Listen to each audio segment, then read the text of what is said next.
I hope you'll hear me out on this. If you suffer from anxiety or depression, or if you get caught up in thoughts, if you can't sleep because of the voices in your head or the quiet in your head, if you get any kind of anxiety over things that you are imagining, then I hope you'll stay with me for a minute. Hear me out. Listen to the end of the video because I have some really interesting information that is new. Unless you've been studying different types of mental health things in the last 10 or 15 years, these are new terms that might explain what some of us have dealt with for our entire lives and never had a name for it, never had any explanation for why we react the way that we do or the way that we act the way that we do. So this has been a fascinating journey of learning about the way that we perceive things when we hear it or when we see it. The way that the information goes to our brains is neurological, of course, everybody knows that. But unfortunately, people also think it has to do with your morality or your lack of willingness to try or your lack of willingness to change your behavior or change something.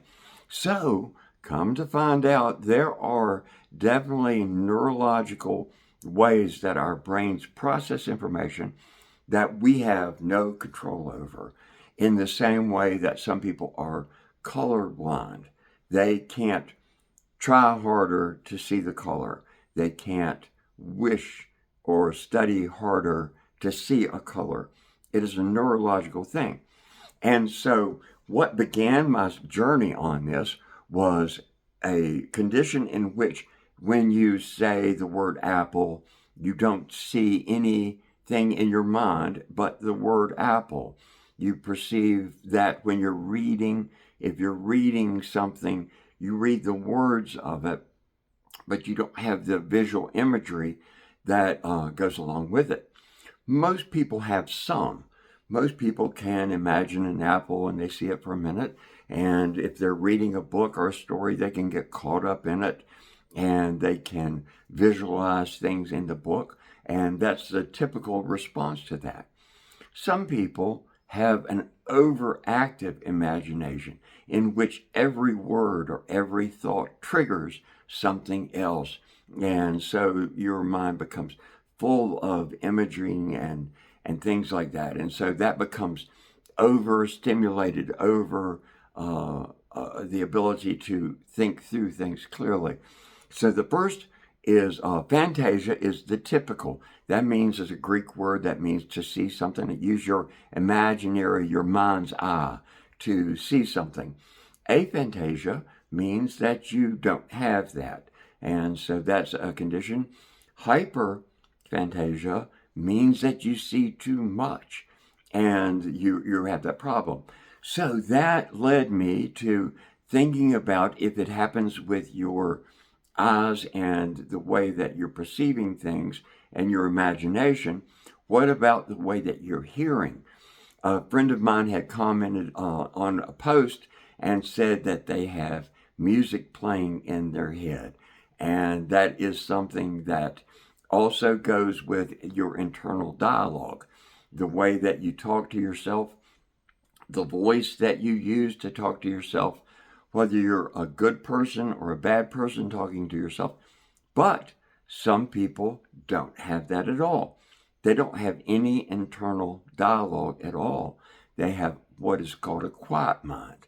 And so that is a term called anauralia. And anauralia, Anauralia, is just a total quiet in their mind. And then the opposite end, in the same way that you would have it visually in your imagination, you can have hyper anauralia.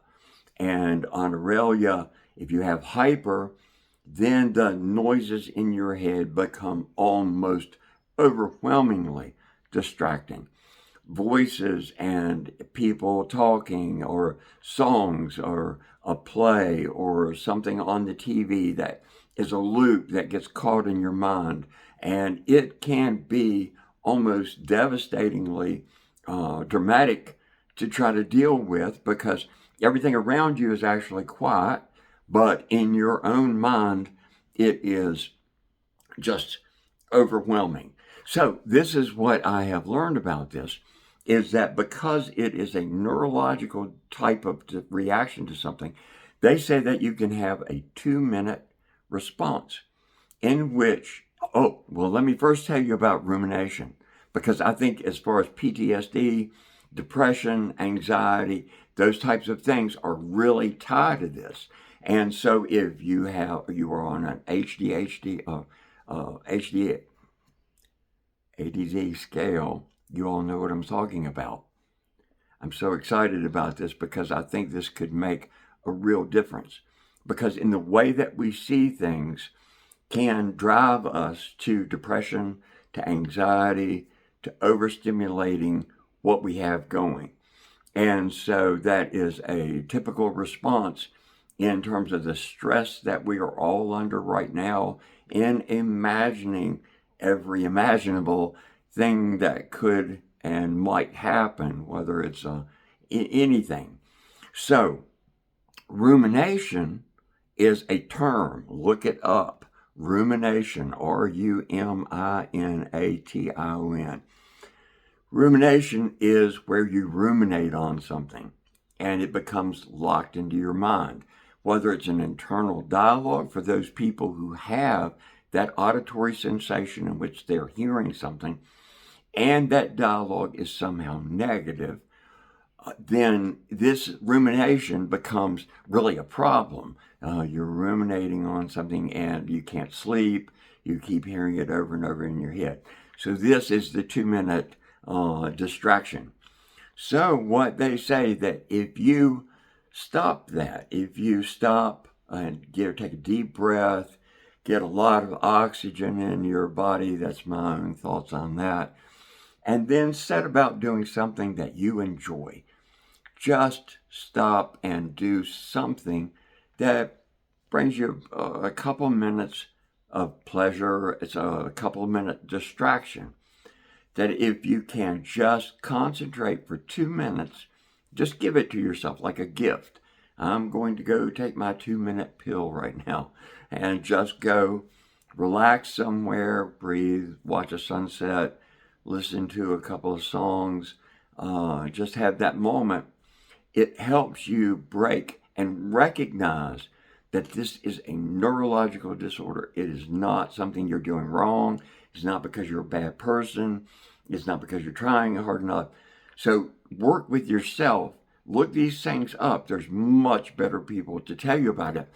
But it was first looked at, the visualization issues, 1884, and then nothing until 2015.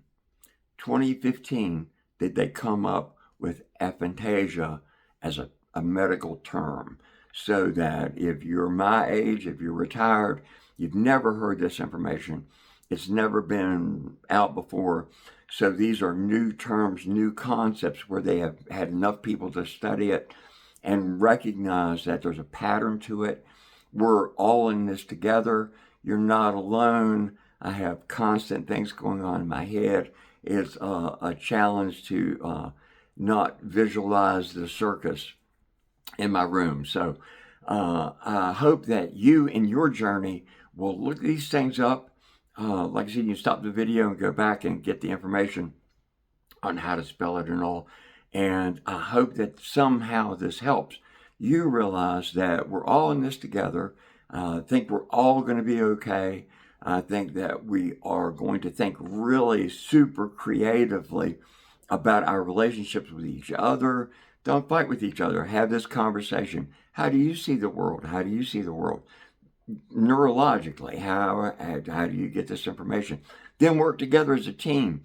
Don't try to do the thing that the other person does better. If you're with a spouse, partner, whatever, work together on, try to find out what your strengths and your weaknesses are. Be honest about it. Say, I don't really understand that part, and maybe you can do that better, and trade off And I think together, if we work together, we'll all be okay. So thank you so much for watching, and I'm going to try to post some more videos, and I look forward to seeing you next time. Thank you again. Bye-bye.